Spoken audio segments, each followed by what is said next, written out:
and enlighten us with his thoughts. Please give him a big hand.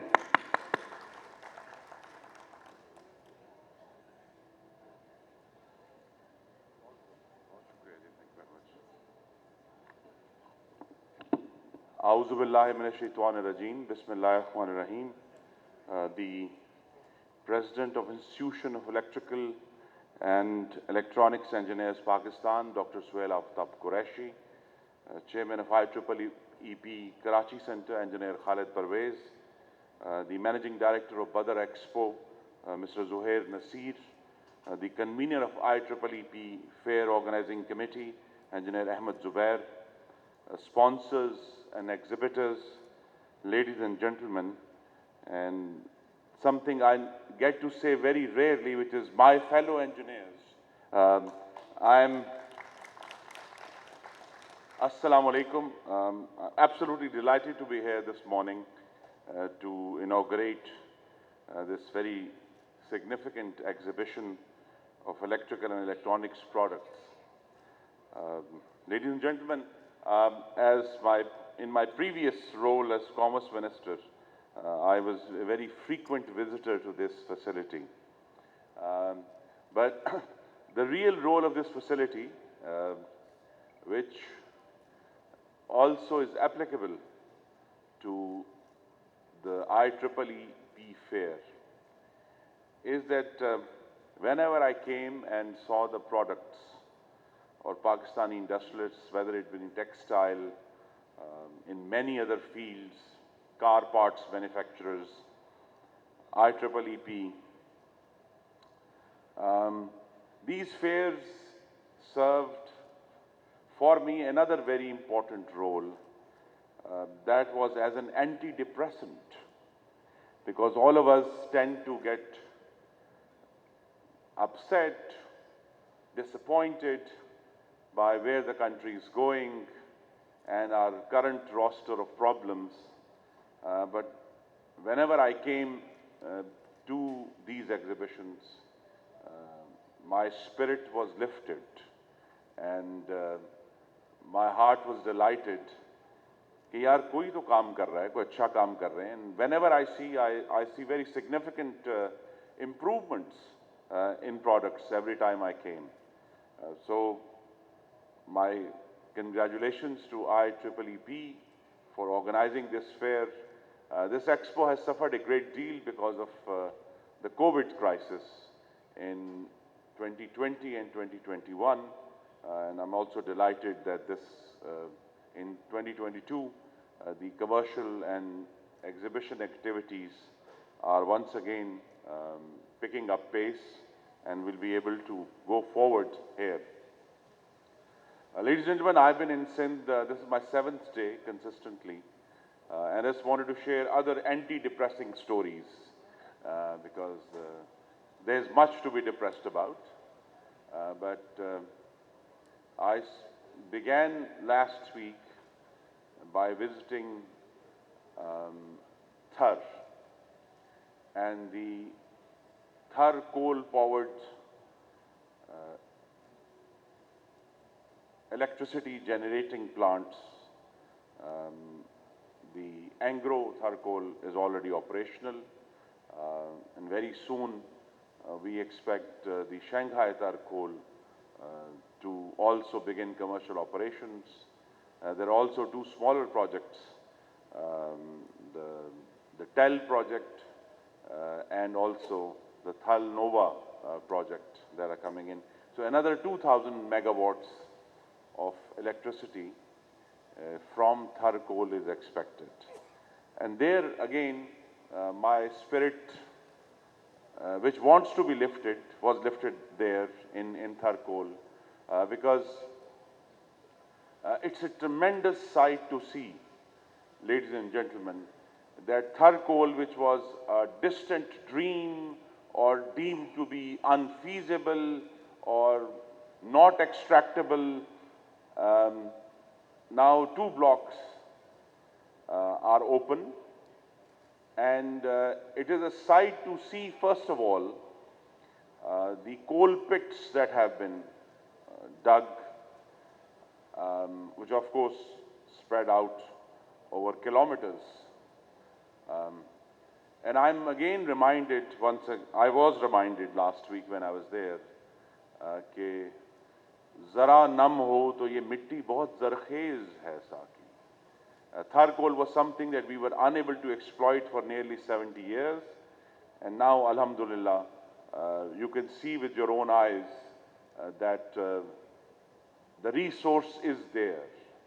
And all we had been lacking earlier was the determination and the expertise and the organizational ability to able to extract that wealth out of our soil and use it for multiple purposes. There is enough coal there, ladies and gentlemen, to not only power many more thousands of megawatts of electricity, but also to supply coal to rest of the country. So it's something that is a new avenue has opened up. I was also heartened by visiting the plants themselves, and they are indeed a sight to see. The boilers at Shanghai Thar Coal Plant rise to nearly 111 meters, and to see them and their operations, and of course as an engineer I'm deeply interested in how machineries work and how one processes feed into other processes. So it's a new door is opening in Thar, and of course it will all be engineering, the way the Thar coal is used, and a new prospect is opening up of electricity generation, which again will, I expect and trust, will utilize the abilities of my fellow engineers, young and old, to be able to go. But then I switched from antidepressant to depressant the very next day when I accompanied the Prime Minister to Sakhar and we saw the devastation by the floods. The next day I was in Sajawal, right on the Indian border, to see again, meet our fellow Pakistanis who have been affected and dislocated by the flood. And since then I've been here in Sindh trying to discharge my responsibility in ensuring that the electricity operations are running without interruption as much as we can in the midst of this devastation, which is huge. And it's something, again, for us to realize. I'll just share one anecdote that I went to grid station number 1 in Nawab Shah yesterday afternoon. And again, it's a tremendous challenge that if the grid station is surrounded on 4 sides by 3 feet of water, and we were trying there that maybe the main control rooms of the grid station and the generators outside, the distribution transformers outside are kept above water so they could be operated.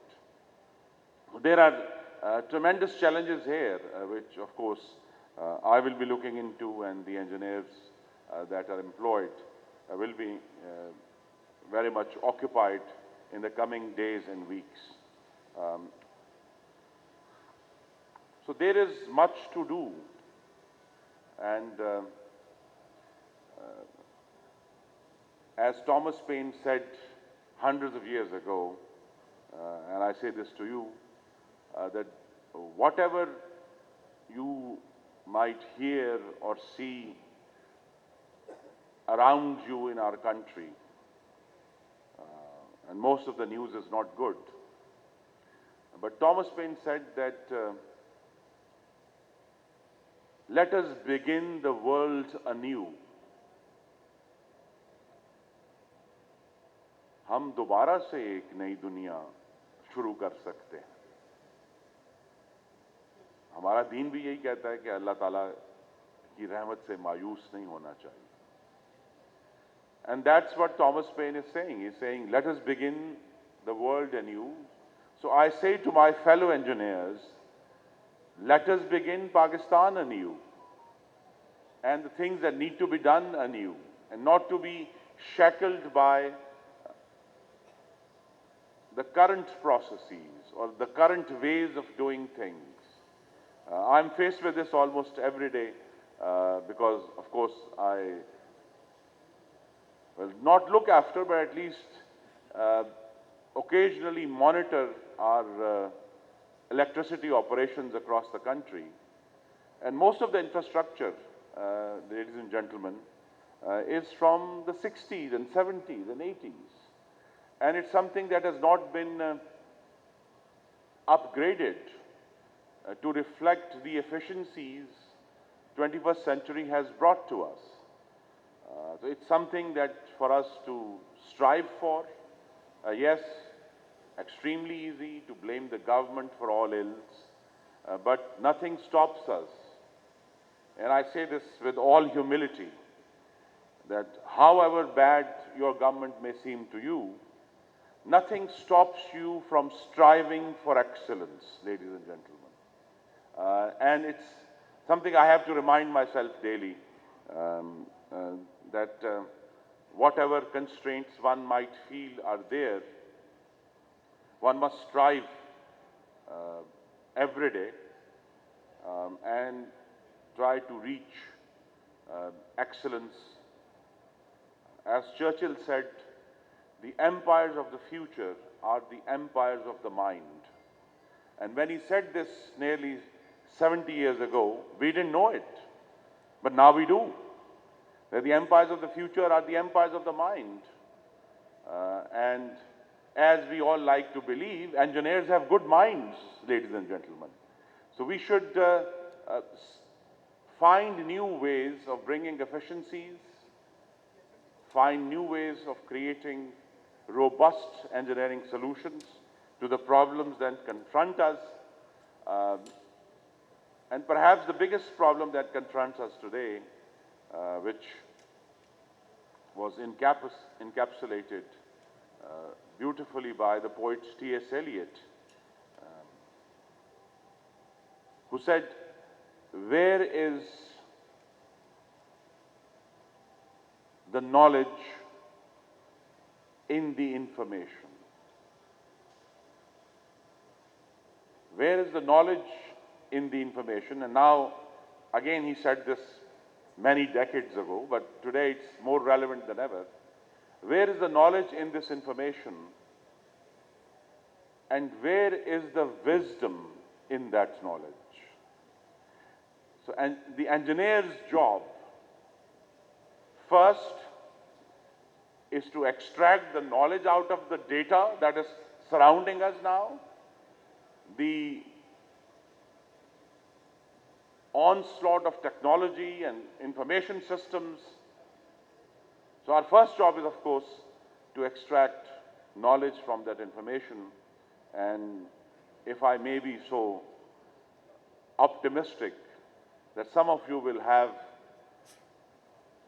the ability to extract wisdom from that knowledge and use that knowledge and wisdom to serve the people of Pakistan.